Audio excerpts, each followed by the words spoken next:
여러분 안녕하십니까? 한 주간의 뉴스를 더 깊이 있게 분석하는 전주 MBC 더 체크 이몽진입니다. 먼저 이슈 체크에서는 서울에 본사를 둔 장기 요양기관 업체가 지역 진출을 시도하면서 논란이 일고 있다는 뉴스에 이어 금값이 천정부지로 오르고 있는데요. 짚어보겠습니다. 올해 우회전 신호등이 확대 설치되는데 기대 효과는 어떤지 살펴봅니다. 이슈 토론에서는 외국인 근로자 수가 급증하면서 발생하는 문제점과 과제 토론해 보겠습니다. 먼저 한 주간의 이슈 살펴봅니다. 홍민호 변호사 나와 있습니다. 안녕하십니까? 네, 안녕하십니까? 네, 노인 장기 요양기관은 고령이나 중풍 같은 노인성 질환을 앓고 있어서 일상생활이 어려운 노인들을 지원하는 기관인데요. 그런데 자본력을 앞세운 수도권 장기 요양기관 업체가 군산에 진출하려는 움직임을 보이면서 논란이 일고 있습니다. 어떤 상황인지 좀 설명을 해 주시죠. 네, 우리 사회 인구 분포가 이제 고령화되면서 노년층을 대상으로 한 실버 산업이 각광을 받고 있습니다. 이제 그러다 보니 이런 노인 장기 요양 기관들도 많이 늘어나고 있는 추세인데요. 이런 기관들은 이제 치매로 판정을 받거나 요양 등급을 받은 어르신들이 낮 시간 동안 이제 보호받거나 또는 이제 방문 요양 같은 거를 이제 받을 수가 있게 됩니다. 그런데 이제 전국에 이런 체인점들을 한 가지고 있는 서울 업체가 있습니다. 이제 체인점이 무려 34곳이 있다고 하는데요. 이 업체가 최근 우리 전북의 군산시에 지정심사를 요청한 것으로 알려졌습니다. 그런데 이 업체와 같이 자본력을 앞세운 기관이 이렇게 지역에 침투를 하게 되는 경우 이제 지역 내 재간 노인 복지 산업이 좀 붕괴가 될 수 있는 우려가 있다. 이런 지적입니다. 네, 해당 업체가 문을 열면 지역 업체는 고사유기에 놓일 것이다라는 이런 주장도 있는가 하면 자 한쪽에서는 요양 보호 서비스의 질 향상을 위해서는 시장 논리에 맡겨야 한다 이런 주장도 나오고 있습니다. 자 사실 노인복지 비영리 분야인데 이렇게 지역사회가 들썩이는 이유 어떻게 분석하고 있습니까? 네, 그 서비스적 측면에서 이제 볼 때는 어떤 자유 경쟁이라는 시장 논리에 맡겨서 서비스를 서로 경쟁해서 올라갈 수 있도록 하는 것이 낫지 않냐, 뭐 이런 의견도 있는 것은 사실입니다. 하지만 이 업체의 경우 현재는 지금 34개의 이제 지점을 갖고 있지만 내년까지는 100개까지 이 지점을 늘리겠다 이런 계획이 있거든요. 만약에 그렇게 되면 이 업체는 이제 의료기기 공동 구매 같은 어떤 규모의 경제를 통해서 복지용품 시장을 점유를 할 수 있게 됩니다. 그렇다면 지역 업체로서는 도저히 이 서울의 어떤 체인 업체와는 경쟁을 할 수가 없는 구조가 만들어지게 되고요. 결국 이런 지역 내 장기 요양 기관들을 좀 보호해 줄 수 있는 좀 그런 절차가 좀 필요하다. 아무리 경쟁을 하는 것이 시장 논리에 맞다고 하더라도 이미 기울어진 운동장에서 이제 경쟁을 할 수는 없지 않느냐 이런 것이고 나중에 이제 결과적으로 이런 것들을 방치하게 되면은 결국에 이런 체인 업체들만 살아남게 되고 그러면은 이 독과점으로 계속 번져나갈 수 있거든요. 그런 거기에 대한 피해는 결국에 우리 지역에 있는 노인들이 이제 맞을 수밖에 없기 때문에 좀 사전에 좀 예방을 좀 해야 된다 이렇게 생각하고 있습니다. 네, 자 해당 업체가 신청한 지정심사에 대해서 군산시는 일단 서류 미비를 이유로 해서 부결했습니다만은 자 보완 작업이 끝나고 나면 지정 승인을 거부할 명분도 사실 없을 것이다 이런 예측도 나오고 있습니다만은. 네, 이렇게 전국에 이제 체인망을 두고 있는 업체가 이제 빠른 속도로 확장하고 있는데요. 현재로서는 군산시뿐만 아니라 인근의 이제 광주광역시나 경주시도 지금 이 업체에 대해서 지정 심사를 이제 불허가한 상황이긴 합니다. 하지만 지금 현재의 조례 상황으로는 서류가 갖춰지는 경우에는 허가를 내어줄 수밖에 없거든요. 그래서 일단 군산시가 불허가를 내준 것이긴 하지만 언제까지 계속 불허가를 내줄 수는 없다 이런 상황이고요. 여기에 대해서 이제 군산시의회는 장기 요양기관의 이 체인점화에 대한 좀 우려를 잘 알고 있고 그렇기 때문에 지역 여론을 고려해서 어떤 조례를 제정해서 좀 제재할 수 있는 방안을 검토해보겠다 이렇게 답변한 상태입니다. 네, 지역 내 요양보호 서비스 질 향상을 위해서 자구 노력이 필요하다는 얘기는 어제 오늘의 얘기가 아닌데 자, 경쟁력을 갖추기 위해서 어떤 대책이 요구되고 있습니까? 네, 현재 군산시에서는 이제 200개의 이제 재가 노인 복지센터가 있고요. 총 다 해서는 230개의 장기 요양 기관이 운영 중에 있습니다. 최근 이런 노인 돌봄 서비스 업체가 많이 늘어남에 따라서 서비스의 좀 질을 향상시켜야 되지 않느냐 이런 목소리가 높은데요. 하지만 그러려면 먼저 요양보호사의 좀 근로 환경과 좀 열악한 처우가 좀 개선되어야 되지 않을까 싶습니다. 이런 요양보호사분들은 좀 정신적으로나 체력적으로나 많은 에너지를 쏟음에도 좀 불구하고 좀 상당히 좀 낮은 급여를 받고 있거든요. 이제 그 이유가 처음에 이제 시장에 참여하는 근로자로서 참여하는 좀 접근 가능성이 좀 낮고, 그리고 주부들이기 때문에 아무래도 이제 경력이 단절된 여성들이 많아서 그 이유 때문에 좀 급여가 낮은 것인데요. 지금 말씀드린 이 서울의 체인 업체의 경우에는 뭐 업계 최고 수준의 이제 급여를 제공하고 있다, 이렇게 좀 홍보도 많이 하고 있거든요. 그래서 그런 점들을 좀 감안했었을 때는 좀 우리도 좀 어떤 시설을 좀 이제 좀 좋게 바꾸고, 또 이런 요양보호사들의 좀 처우를 좀 개선시켜서 의료보호 좀 서비스의 질을 좀 올려야겠습니다. 네. 자, 다음 이슈 알아보겠습니다. 자, 금값이 연일 최고치를 기록하면서 고공행진을 하고 있는데요. 현재 금값 어느 정도입니까? 네, 2024년 5월 29일 기준에 따르면은 지금 현재 금 시세가 매입 기준으로 43만 5천 원, 그리고 매도 기준으로 38만 5천 원이 형성되어 있습니다. 올해 들어서만 금값이 20%가 지금 급등한 것인데요. 이 급등한 가격도 가격이지만은 기존에 이제 금값 공식이 통상 금리와는 반대로 움직인다라는 것이 이제 공식이었는데, 지금 금리가 사실은 계속 높아지고 있는데 금값도 같이 높아지고 있다라는 것이 좀 특징입니다. 네, 말씀하신 대로 고금리 상황에서는 금이 인기가 없다는 게 통설인데 뭐 요즘은 폭등세를 보이고 있습니다. 자, 금값이 오르는 배경 어떻게 분석되고 있습니까? 네, 사실 금이 이제 이렇게 미리 오를 줄 알았으면 더욱 좋았을 텐데 금이 이렇게 왜 오를까라고 이제 사후적으로 답을 찾으면 좀 여러 가지를 이제 생각을 해볼 수는 있을 것 같습니다. 네, 첫 번째로는 이제 최근에 이제 미국과 유럽의 이제 인플레이션 지수 발표가 있었는데요. 생각보다 이제 되게 높게 나왔습니다. 이제 그러다 보니까 투자자들 사이에서는 이렇게 인플레이션이 계속된다면 현금의 값어치가 낮아질 것이고, 그렇다면 실물 경제의 가격이 높아질 것이기 때문에 이제 그중에 이제 가장 어떤 위험에 대한 해지 수단으로 금을 많이 투자를 선택을 하시잖아요. 그러다 보니까 이제 금을 좀 너도 나도 사는 경향이 좀 있었다라는 것이 좀 볼 수 있을 것 같고요. 또 그 다음으로는 이제 수년간 이제 러시아 우크라이나 전쟁이 이제 계속되고 있었고, 또 작년부터는 이스라엘 팔레스타인 전쟁이 계속되고 있지 않습니까? 이런 지정학적 이제 긴장이 이제 계속되면서 안전 자산으로서의 금 수요가 늘어났고, 이 때문에 이제 금값 상승에 직접적인 영향을 미쳤다, 이렇게 생각되네요. 네.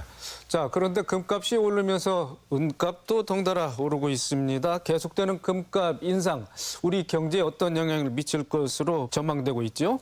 네, 사실 금은 투자 목적의 성향이 강하기 때문에 오히려 은이 실물 경제에 미치는 영향력은 더 큽니다. 그런데 이렇게 금값이 오르면서 은값도 같이 오르고 있거든요.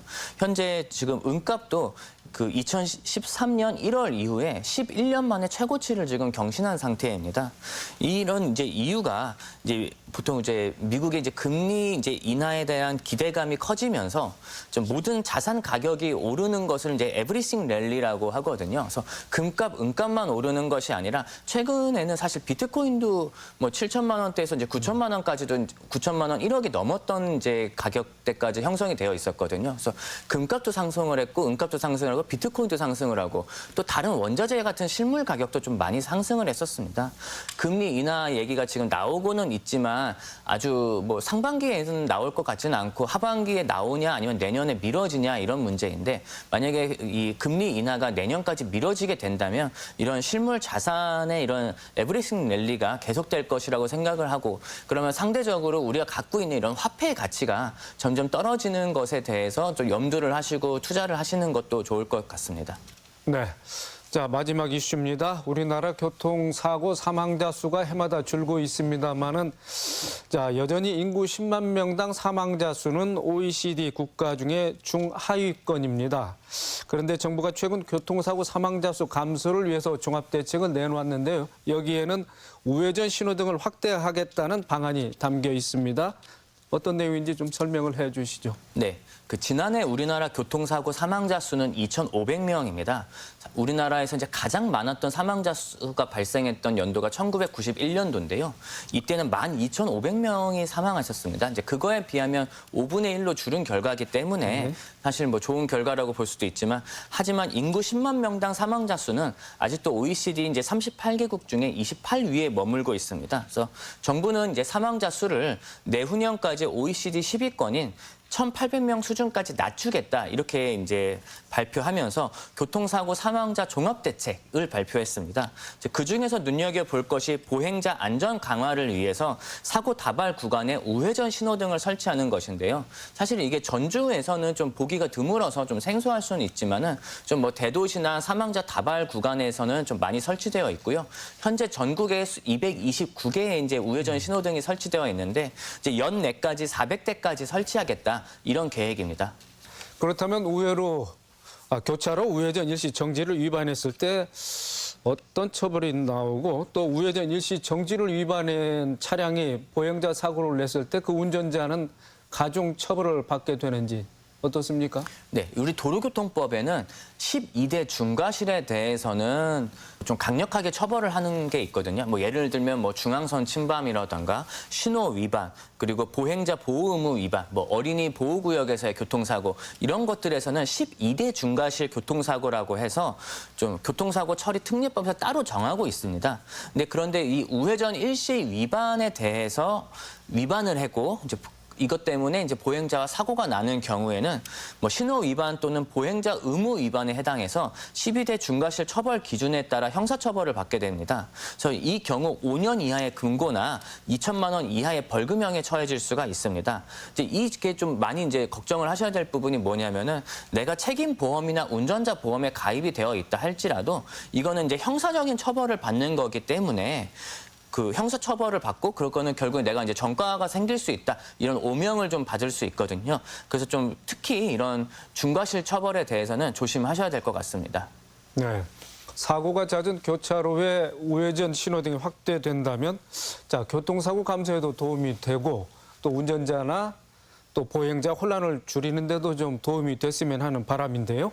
네, 이 우회전 신호등이 설치됨으로써 과연 이제 사망자가 줄 것이냐에 대해서는 사실 좀 설왕설래가 많습니다. 뭐 사망자 감소에 어느 정도 영향이 있다라고 이제 보시는 분들도 있고, 이제 사망자 감소와는 상관이 없다라고 보시는 분들도 있습니다. 하지만 어떤 전문가들이나 뭐 공통적으로 얘기하는 것은 교통사고를 줄이는 데는 분명히 효과가 있다라는 것은 좀 공통적인 의견이거든요. 그래서 분명히 좀 어느 정도는 이제 감소에 영향을 좀 미칠 것이라 이제 생각은 되고요.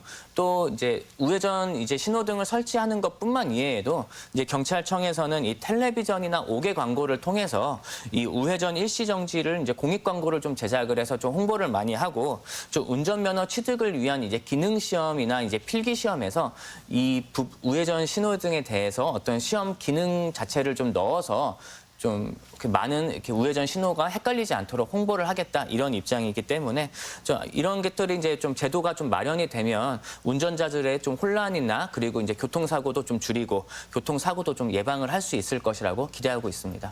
네, 알겠습니다. 이번 주 이슈 점검과 전망, 홍민호 변호사였습니다. 수고 많으셨습니다. 네, 감사합니다.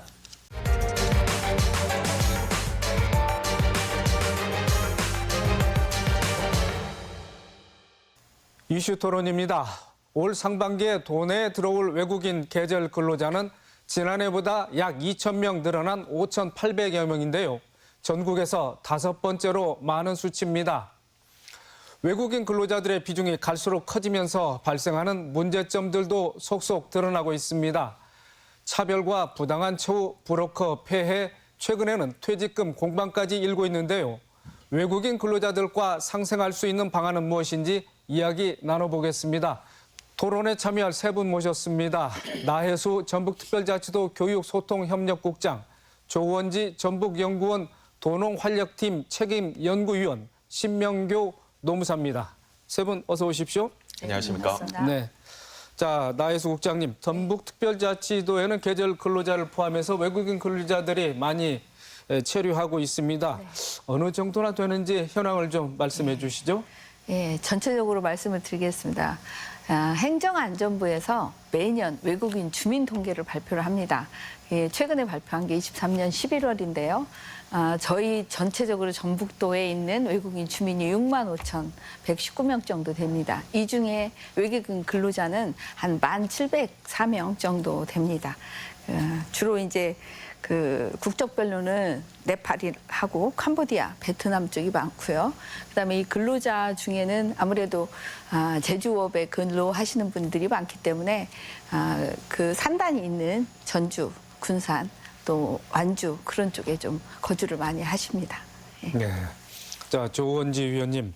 자, 이미 오래전부터 건설 현장 같은 산업 현장, 농촌은 말할 것도 없고요. 자, 외국인 근로자들의 비중이 갈수록 이제 커지고 있습니다.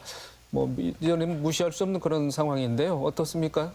나혜수 국장님께서 이제 말씀하신 것과 같이 외국인 근로자의 수가 1,700명이 넘었는데요. 실제로 2017년 기준으로 전북의 경우에는 1,419명으로 집계가 됐습니다. 사실 그 외국인 근로자 수는 크게 증가하지 않았는데 왜 자꾸 외국인 근로자 이야기가 나오냐라고 보면 그 지역의 과소화와 고령화로 인한 문제라고 저는 생각이 됩니다. 전북의 경우에는 총 인구수가 2017년도에 185만 명이 된다면 2023년도에는 175만 명 정도로 감소를 했습니다. 고령 인구 비율을 보면 2000년도의 경우에는 11.1%, 그리고 2023년도에는 24.1%로 이미 고령 사회로 진입이 됐는데요. 이렇게 총 인구가 감소하다 보니까 앞으로 계속 전북의 그 외국인 근로자 수는 비중은 계속 증가하기 때문에 아마도 외국인 근로자에 대한 관심이 증가하고 있는 것이 아닐까 생각이 됩니다. 네. 자, 신명교 노무사님.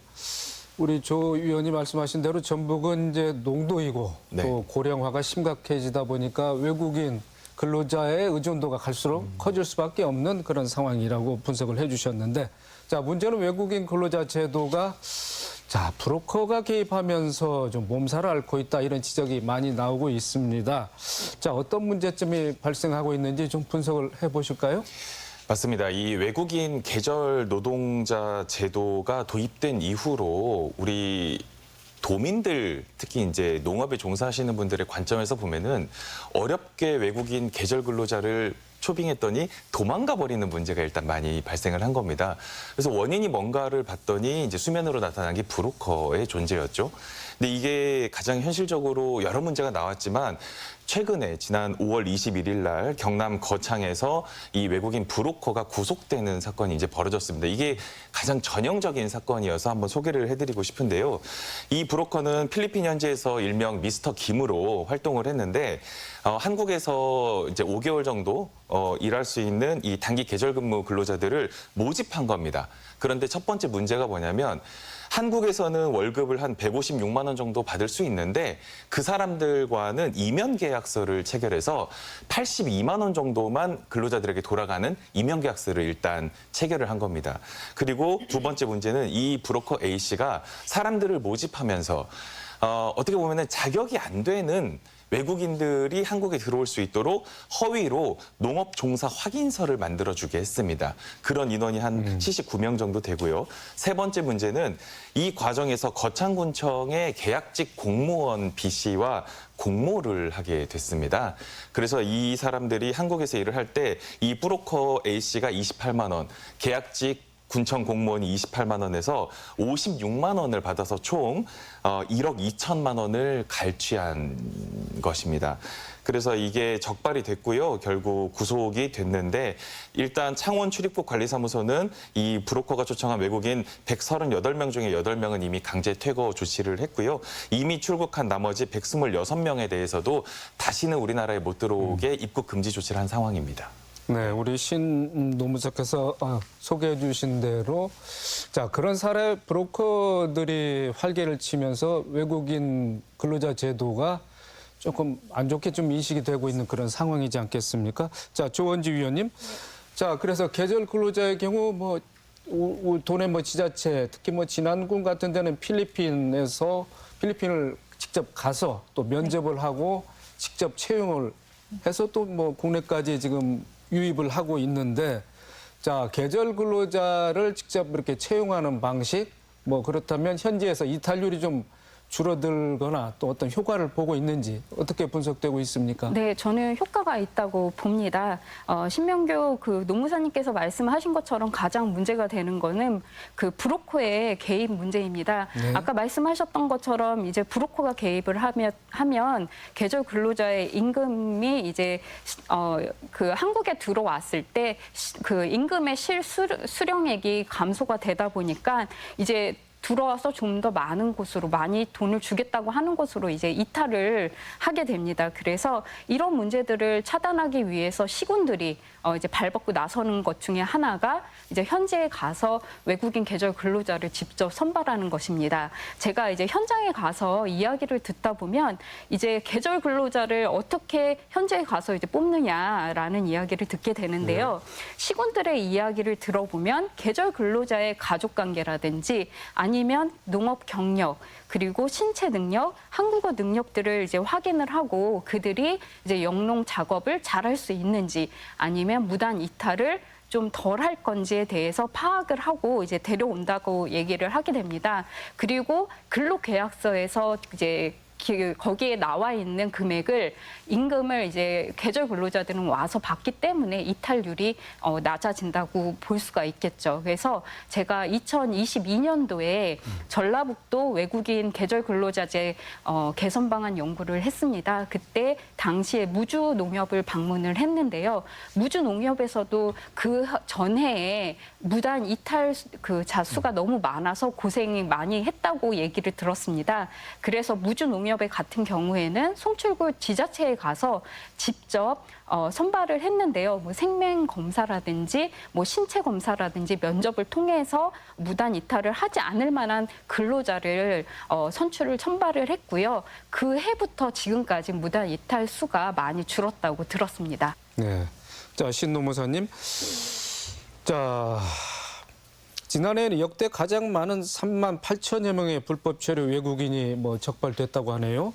불법 고용주도 4,600여 명, 취업 알선 브로커 40명이 적발될 정도로 자, 위법이 만연해 있는 상황입니다. 불법 체류자가 양상될 수밖에 없는 현실적인 상황 어떻게 진단하고 있습니까? 네, 미등록 외국인이 되는 경우를 보면 우선 이 E9 고용허가제로 들어오신 분들을 보면 현실과 제도의 괴리를 좀 들 수 있을 것 같습니다. 더 쉽게 말하면 고용허가제로 예를 들어서 한 5년 정도 있을 수 있는데 일이 숙련이 될 정도에 이제 나가야 되는 겁니다. 그리고 그러면 이제 근로자들 입장에서는 내가 불법으로 조금 더 있으면 돈을 더 많이 벌 수 있는데 아깝다라는 생각이 들 수밖에 없고요. 두 번째는 이 숙련공에 대한 불법이라도 쓰고 싶을 만큼의 우리 중소기업의 수요가 있다라는 것들이 약간 현실과 제도의 괴리가 있고요. 이 유학생들이 들어와서 미등록 외국인으로 전향이 되는 경우에는 보통 브로커한테 돈을 주고 오는데 이 브로커에게 줄 목돈을 마련하려면 또 일을 할 수밖에 없는 현상이 있는 겁니다. 이제 이런 현실을 봤을 때 제가 노무사로서 어떤 개선책은 뭐 여러 가지가 있겠지만 저는 가장 중요한 개선책은 뭐냐면 이 고용주가 불법 체류 외국인을 쓰지 말아야 되는 상황을 만드는 게 제일 중요하지 않을까라는 생각이 들거든요. 왜 그러냐면 쓰는 이유는 저희가 충분히 공감은 하지만 중소기업 사장님들이 불법 외국인들을 썼을 때 받는 처벌이 너무 약합니다, 현재. 그리고 그런 불법 체류 외국인들을 이렇게 딱 썼을 때 받는 어떤 적용되는 법률 자체도 현재는 대부분 출입국관리법 위반만 이제 적용받고 있는데 어떻게 보면 근로기준법이라든가 소득세법 이런 법들을 다양하게 적용해서 기본적으로 불법, 다시 말해서 미등록 외국인들을 쓰는 이런 관행, 이런 수요 자체를 사용하시면 안 됩니다, 채용하시면 안 됩니다라는 명확한 그런 어떤 제도적 취지를 우리가 마련해야 되지 않나라는 생각이 어떻게 보면 개선책으로서는 가장 중요하지 않나라는 생각이 듭니다. 네, 신명교 노무사께서 자, 불법 체류나 불법 고용과 관련된 외국인 근로자들의 문제를 말씀해 주셨는데 자, 나혜수 국장님 그밖에 자, 외국인 근로자와 관련해서는 그 처우 문제라든지 차별 문제가 또 사회 문제로 지금 대두되고 있습니다. 그들은 뭐 고용한 업주나 업체 또 해당 근로자들도 또 애로사항에 접하고 있을 텐데 자, 인식의 문제 또는 제도 미흡의 문제에서 비롯된 게 아닌가 싶은데 자, 어떻게 보고 계십니까? 예, 제도의 문제도 있을 거고 아직은 차별을 받는다고 하는 그런 생각을 또 하기도 하고 실제적으로 제도적으로 미흡한 게 또 있을 수도 있는데 제가 생각할 때는 이제 많은 기업주 분들이 실제로 내국인과 차별 없이 뭐 지원하고 있다 이런 말씀을 저는 들었어요. 근데 그런데도 불구하고 이제 그렇게 느끼고 하는 것들이 제가 가장 큰 것이 아무래도 언어가 다르면 이렇게 소통이 안 되다 보니까 아무래도 더 어려움을 겪지 않나 그런 생각을 합니다. 제가 보니까 중소기업 중앙위에서도 이제 이거를 발표를 했는데 외국 인력에 대해서 고용 애로 실태 조사를 했는데 아마 첫 번째가 의사소통. 그러니까 의사소통 애로를 좀 겪고 있다. 대다수가. 그러니까 수도권이 한 47.2%, 비수도권은 더 많아요. 52.2%가 언어가 가장 큰 어려움이 있다. 실제로 제가 우리 지역에서 기업을 운영하는 노동단체 협의회장님을 만나셨을 때도 이분들이 자격증을 갖고 와도 저희가 영어 자격 토익을 보더라도 실제 언어를 못하는 것처럼 기업에 일할 때 필요한 언어의 능력이 사실 떨어진다. 그런 얘기들을 하시더라고요. 그래서 그런 문제도 좀 해결을 할 필요가 있다. 그런 생각이 들고 그다음에 이제 이분들이 고용주도 어떤 애로사항이 이렇게 직면했을 때 직접 해결을 하려고 하는 뭐 비용도 들고 하니까 그럴 수도 있고 그래서 외국인 근로자들의 어떤 이런 애로사항들을 해결할 수 있는 전담기구가 좀 더 많이 있어야 되지 않나 그런 생각을 하고 있습니다. 네, 따 국장님. 자, 외국인 근로자에 대한 처우 개선 문제나 이탈 문제 등에 대해서도 뭐 그 심각성은 이미 다 인지하고 계셨을 텐데, 자, 전북특별자치도에서는 어떤 대책을 뭐 강구하고 또 추진하고 있는지 좀 구체적으로 설명을 해주시면요. 예. 저희가 이제 그 체류의 문제는 그 F2R이나 또 E7포 그런 제도를 직접적으로 운영을 이제 그 법무부에서 받아가지고 가장 많은 쿼터를 받았습니다. 그래서 적극적으로 지금 홍보하고 그 비자를 그러니까 내주는 거죠. 적극적으로 여기 가족 동반까지 할 수 있도록 비자를 또 내주고 있고요. 그다음에 이제 한국어 교육에 대해서는 저희가 아마 전국에서 이런 지도를 처음 만들었을 텐데 제가 잠깐 홍보를 하겠습니다. 그러시죠? 저희가 이런 지도를 좀 만들어 봤습니다. 이게 제가 보니까 아까 의사소통에 좀 문제가 있으셔서 어디에 가면 한국어를 배울 수 있는지 그리고 이제 저희가 한국의 교육에 있어서는 우리 전북이 가장 앞서 나가는 1번지가 돼야 되겠다는 생각을 갖고 있어서 그런 정책을 좀 펴려고 합니다. 그래서 이런 시군에 가면 어디에서 한국어를 배울 수 있고 어느 수준을 가르치는지를 이 지도를 만들어서 지금 그 근로자들한테 배포를 하고 있습니다. 그다음에 또 저희 도에 그 일자리를 구하러 오는 외국인들한테 배포를 좀 하는 그런 사업을 좀 하고 있고요. 그다음에 이제 그 군산에서도 사실은 이렇게 읍내나 이렇게 시내에 나와야 되기 때문에 이분들이 그 교통수단이 없어서 애로사항을 겪고 있어서 법무부하고 협의해가지고 산업단지에 직접 찾아가는 그런 사회통합 프로그램도 실시를 하고 있습니다. 그리고 이제 저희가 올해 하려고 하는 게 외국인 유학생 유치형으로 해가지고 미리 오기 전에 저희 전북과 한국어를 좀 알 수 있도록 기본을 알 수 있도록 그것을 운영을 지금 현재 6개소 하고 있는데 한 10개소 이상으로 확대를 하려고 하고 지금 우리 들어오신 외국인 근로자에 대해서는 그 찾아가는 공부방을 좀 하려고 합니다. 그러니까 교통수단이 없는 외국인들이 시내 읍내에 있는 가족센터나 이런 데서 와서 한국어를 배우기가 쉽지 않으니 저희가 그 유학생들을 통해서 유학생들 한국어를 좀 일정 수준 잘하는 유학생들을 선발을 해서 자기 나라에 있는 근로자에게 가서 말하자면 이런 자격증을 준비하게끔 공부방을 하는 거죠. 그래서 그 사업을 저희가 유학생들을 그쪽에 같이 보내서 공부를 지금 하는 한국어 공부방을 좀 해보려고 합니다. 네, 알겠습니다. 자, 신명교 노무사님. 그런데 최근 농촌에서 난데없는 또 퇴직금 공방이 벌어지고 있다고 그럽니다. 미등록 불법 체류 외국인이 농장을 이제 그만둔 뒤에 뒤늦게 이제 퇴직금을 요구하는 그런 사례인데요. 자, 어느 정도나 지금 파악되고 있습니까? 맞습니다. 우리 지역 순창군과 김제시 산란계 농장에서 실제 일어났던 일이고요. 뉴스 보도에 나온 게 이제 그 정도고 사실 이제 현업 노동청 근로감독관들에게 문의를 해봤는데 굉장히 많다고 합니다. 그래서 그 이유를 물어보면 일단 미등록 외국인이 본인이 임금 체불을 받았다고 노동청에 가게 되면 결국 강제 출국 조치를 받을 수밖에 없습니다. 그렇기 때문에 미등록 신분으로 일을 하다가 근무할 때는 조용히 있다가 나중에 내가 이제 출국을 하게 된다라는 이제 마음을 먹으면 그때 이제 노무사나 변호사를 통하거나 아니면 브로커를 통해 가지고 이렇게 노동청에 체불이 됐다라고 진정을 넣는 경우가 굉장히 많다고 합니다. 네. 그러면 양쪽 다 불법을 저지른 겁니까? 뭐 퇴직금 지급 뭐 사유가 되는지 어떤지 좀 한번 좀 분석을 해주시죠. 맞습니다. 지금 우리나라에서는 미등록 외국인이라고 하더라도 그 퇴직금, 그러니까 근로에 대한 대가는 지불하도록 현재 법원이 그렇게 해석을 하고 있습니다. 그러니까 일을 한 대가는 줘야 되는 것은 맞습니다. 그런데 이제 실무적으로 보면은 어떤 것 때문에 이 소위 사장님들이 화가 나냐면 그만둘 때는 무책임하게 그만둬 버리는 겁니다. 잠적을 해버리는 겁니다. 그러니까 한참 이게 여기 우리 도내에서는 산란계 농장이 이제 보도에 나왔지만 기본적으로 농가 수확철에 이렇게 갑자기 잠적을 해버리면 농가 입장에서는 수천만 원의 손해를 볼 수밖에 없는 겁니다. 그랬고 이제 미등록 외국인이기 때문에 거기서 농촌에서 근무를 할 때에는 이렇게 이야기를 하는 겁니다. 사장님, 저는 미등록 외국인이기 때문에 퇴직금 같은 거 필요 없습니다.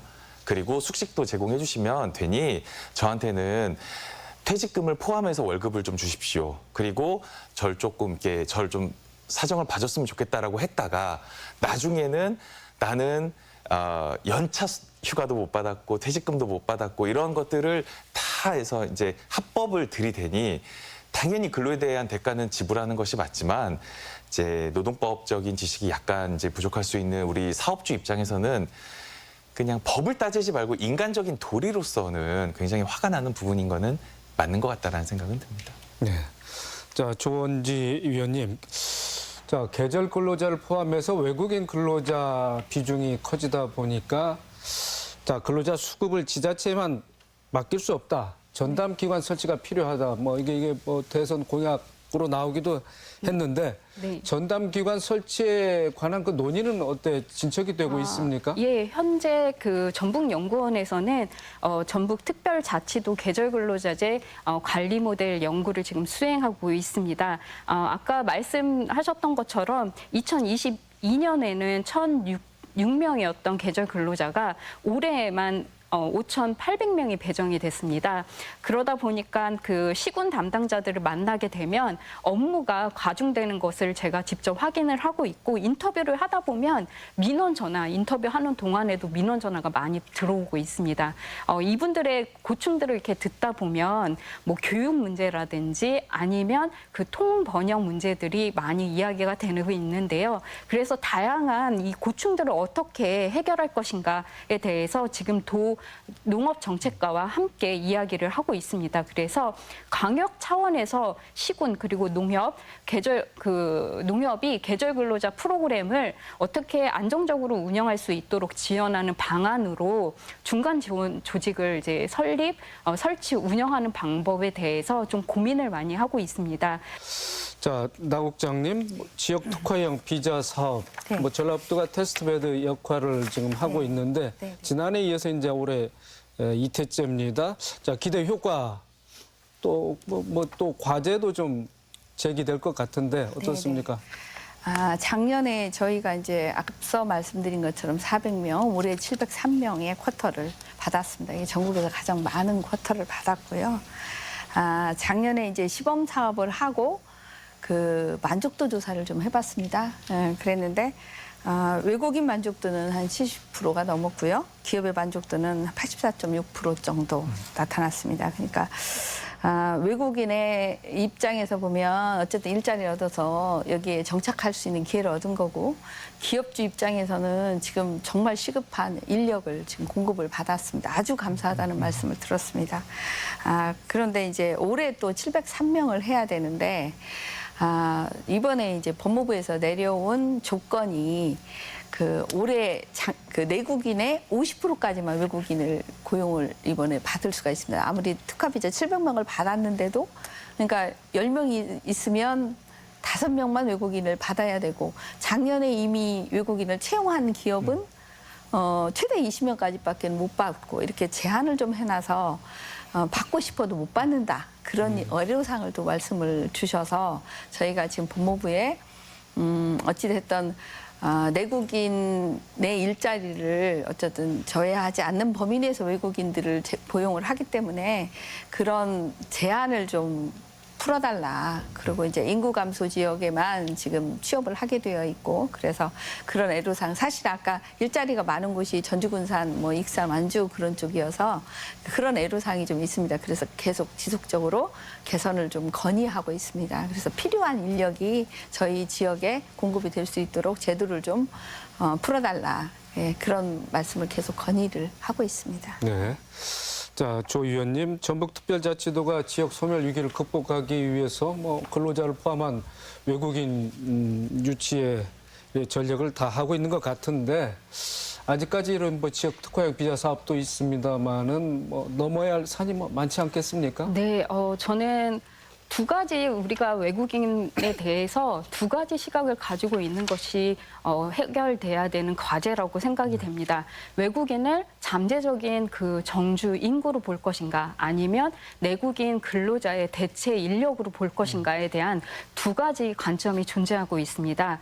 그래서 지역 소멸 위기를 극복하기 위해서 외국인 유학생 아니면 외국 국적 동포 아니면 숙련 기능 인력은 지역 주민으로서 유치하기 위한 많은 노력을 하고 있습니다. 그 이유 중에 하나가 이들이 지역의 경제 발전에 기여할 것이라는 생각으로 생각을 하고 있기 때문이라고 생각이 드는데요. 그 예로 아까 국장님께서 말씀하셨던 지역 특화형 비자가 있겠습니다. 그런데 비전문 취업 비자인 E9으로 들어오는 그 외국인 근로자 의 경우와 그리고 계절 근로자의 경우에는 그러니까 내국인 근로자를 대체하는 산업 인력으로만 지금 접근을 하고 있습니다. 그래서 법무부의 경우에는 고용 허가제 외국인도 마찬가지로 숙련 기능 인력으로 전환할 수 있다. 그리고 확대를 하고 있다라고 하지만 농업에 있어서는 사실 어려운 부분들이 있습니다.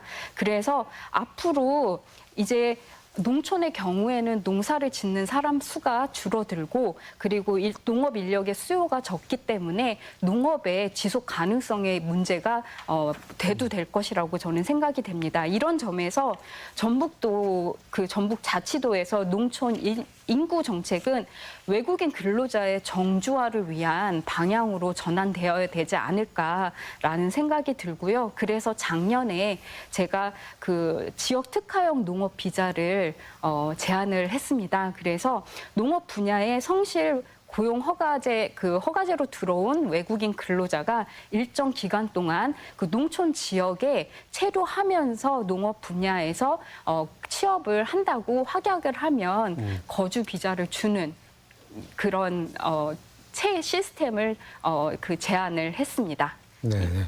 자, 신 노무사님, 자, 외국인 근로자가 안정적으로 취업하고 우리 사회에 정착할 수 있도록 뭐 시스템 구축이 뭐 절대적으로 필요한데, 자, 어떤 제도가 뒷받침돼야 될지 한 말씀 해주시죠. 네, 우리 사회자분께서 방금 우리 사회의 정착이라는 표현을 하셨기 때문에 저는 이 문제는 우리 사회에 정착하려면 우리 사회 구성원과 안에 신뢰가 저는 있어야 된다고 봅니다. 저희 부모님 세대 때 파독 광부 간호사로 가셨던 우리 부모님이 독일 사회에서 불법 체류, 그러니까 미등록 외국인이 되거나 독일 광산이 임금을 체불했다고 저는 들은 바가 없습니다.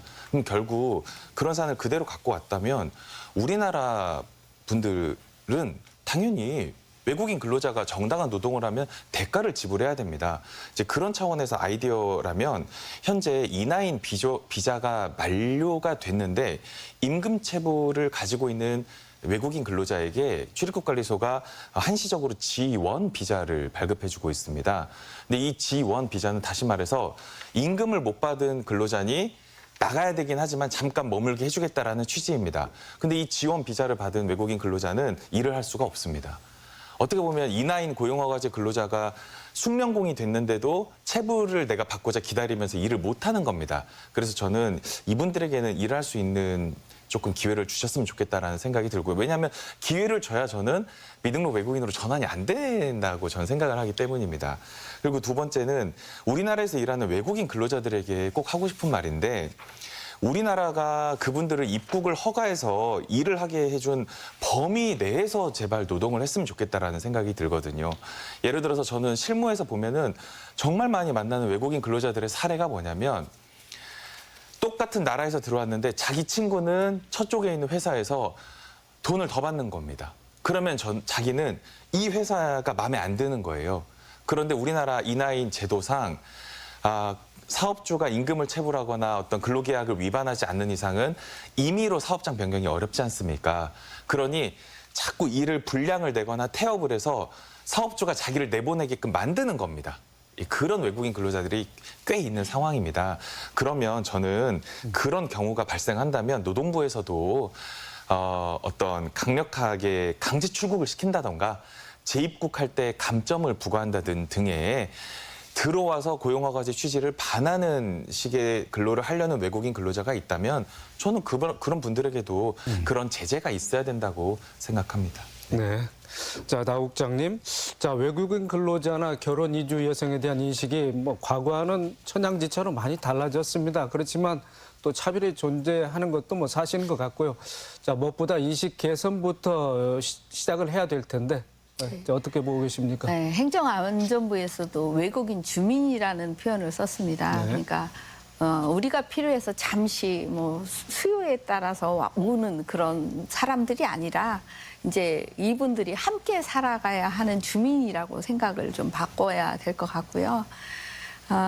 지금 인구가 전라북도가 거의 1년에 연 한 1%씩 한 17,000씩 줄고 있는데 출생으로는 해결하지 못하는 정말 절박한 상황입니다. 그래서 저희는 어쨌든 아까 계절 근로자도 필요하고 또 우수한 또 인력, 유학생들이 우리 지역에 왔지만 정착을 할 수 있도록 지원을 해야 된다고 생각을 합니다.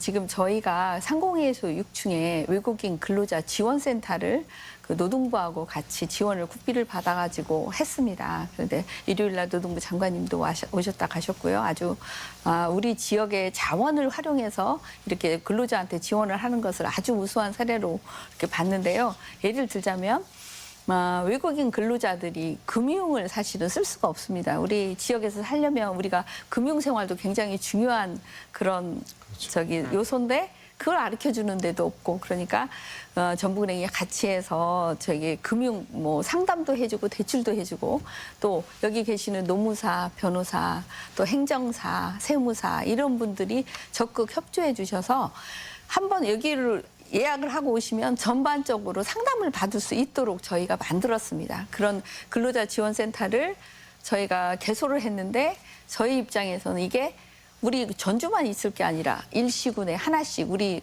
읍면동사무소 만들듯이 시군에 하나 정도는 이런 센터가 있어야 되겠다. 그래야 근로자들이나 다문화나 애로사항들을 같이 해결할 수 있지 않을까 싶습니다. 지금 정책은 되게 다문화만 돼 있습니다. 그래서 위주로 돼 있어서 시군에 다 다문화 센터는 있거든요. 그래서 이 다문화 센터에 시설을 늘리는 게 아니라 아까 이렇게 또 협조해 주시는 이런 인력들이 누가 어느 인력이 필요한지 저희가 수요 조사를 해서 거기다 같이 오면은 모든 상담을 같이 이루어지고 받을 수 있도록 일시군 1지원센터를 하려고 합니다. 네, 예. 알겠습니다. 자, 오늘 토론을 마무리할 시간이 다 된 것 같습니다. 오늘 말씀 요약하고 강조하시는 대목 듣고 이 시간 마치도록 하겠습니다. 먼저 신명교 노무사님. 네.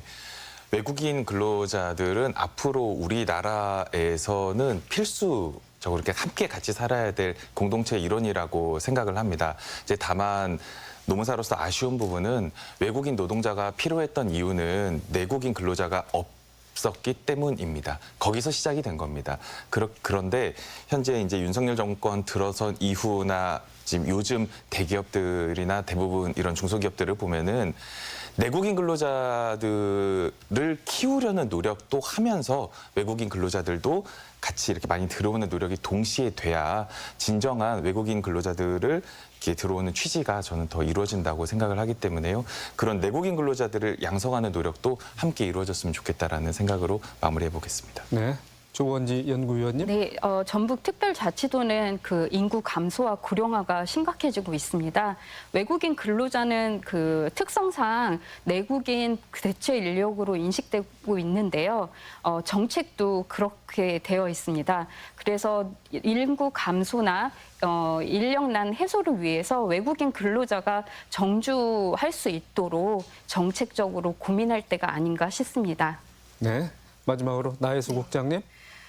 저희가 외국인 주민을 유입하는 데만 이렇게 정말 노력을 할 게 아니라 제가 잠깐 이렇게 말씀을 드리면 단계적으로 유입하고 우리 지역에 정착하고 또 사회 통합을 이룰 수 있도록 저희가 단계적으로 신경을 쓰고 지원을 하는데 우리 전라북도가 최선을 다하겠습니다.